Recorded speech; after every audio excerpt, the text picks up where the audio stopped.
Hello and welcome to the Idol Inn. I'm your host, Annie Oakley, and you won't believe some of the stuff going down this week in K-pop.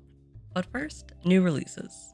First up for new releases, Artemis had their proper comeback with Blue Blood. My biggest complaint here is the stuttering edit for the music video. I fully believe it is overused here. However, I did see a lot of chatter in the Orbit Twitter community complaining about the song, which does not make sense to me. This is a good song despite its length, but we all know why songs are shorter nowadays, and Artemis is far from the only one doing it. Stray Kids released This and That, and it's a solid bop. It is another song that reminds me of something else, but finding out which rap song it is playing off of would take ages. Either way, it's one of their least offensive songs to my ears, and I could see it being a club hit. Kiki returned with Pop Off Pop Off, which is so clearly inspired by the 2010s in both sound and look. I'd compare this to 5E's I Choose You in both ways, but I think Kiki has executed it better. They went for authentic but still aesthetically pleasing to the 2026 eye, and clearly their team has more budget and, dare I say, a stronger understanding of the pop culture they're trying to replicate. Wavy took inspiration from their culture with their latest comeback, Vision Wings.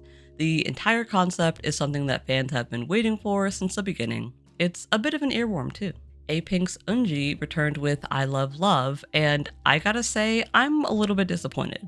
Her voice is so powerful and so capable, but I think now is the time for her to try different sounds. The idol of idols, Lee Taemin, surprise dropped This Is the End from his newest album Soft Violence, which drops at the end of the month. This is presumably the intro to the album considering the length, and based on that we can assume this album is going back to his Catholic guilt roots.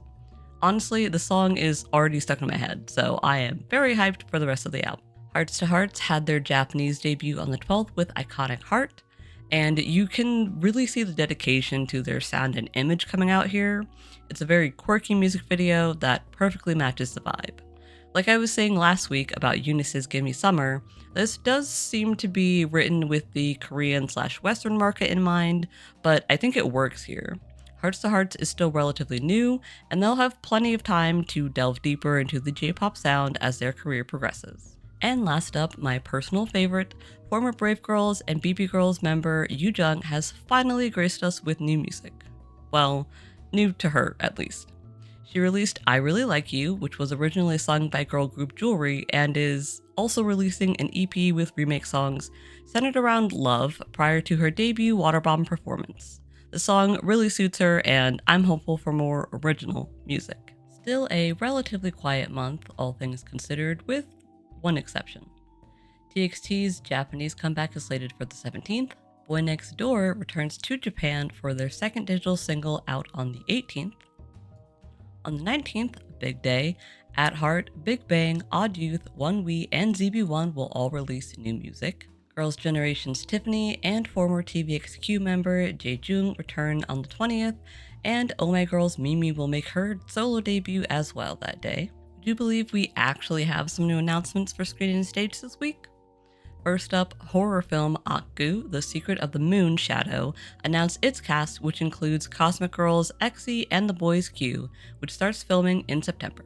And former Gugudan member Hae Yeon, also known as Jo Aram, will star in the upcoming KBS drama A Love Other Than Yours, playing the role of Park Soo-ah. And last but not least, a reminder, Girls' Generation's Soo-young and Jung-hwa are starring in the movie OK Madam 2, which came out on the 12th. September is starting to look really busy for concerts and tours. First up, SHINee's Taemin announced his Liminal tour starting at the end of September in Seoul.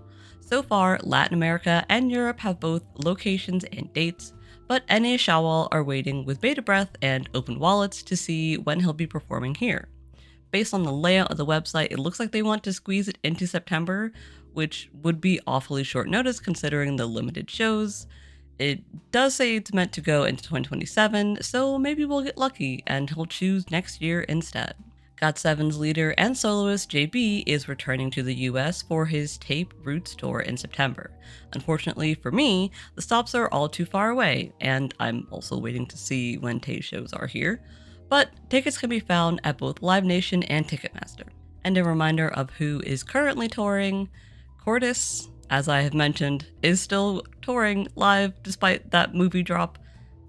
Go see them if you wish. All-girl band Rolling Quartz is also touring now, and by the time you see this video, they will be making their way across the United States. aespa's Sync Complexity tour is underway as well, and they'll be making their way across North America in September.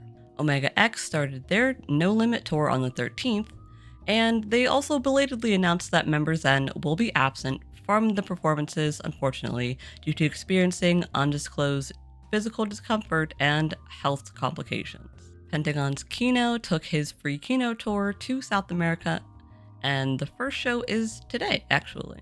One Pact starts their tour next week on the 18th. Tickets are available through Hello Live, and they are cheap, under $100.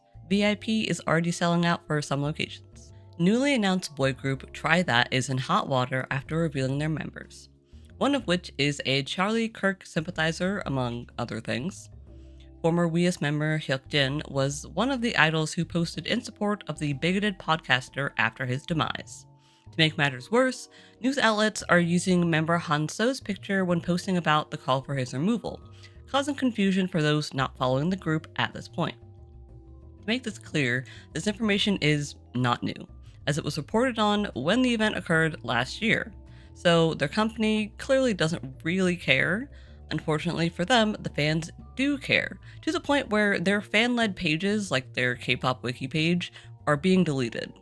I can definitely see them choosing to ignore the fans here, but I think it's clear that Try That will not have the hot debut they were hoping for. EDM girl group XDI is presumably how you're supposed to pronounce that, consisting of former Weekly's Ji-yoon, Wizards Hayoung, Undercover's Sun Ji-min, and Betty debuted with Spray You. They performed at the WBSC Virtual Cup Seoul 2026 World Final, among other groups like Secret and Triple S. There's no music video yet, and I didn't include it in the new releases section because it's unclear if they're going for the K-pop market. Personally, I would say it doesn't really look like it. Their posts seem a little bit more on the mature side, but as this group includes former idols, I figured I'd spread the news. The song is good too. And rounding us out for the news section, second-gen boy group JJCC recently reunited and showed proof on Instagram. Member Prince Mock was unable to attend their hangout, but he commented on the picture, raising fans' expectations for a full reunion.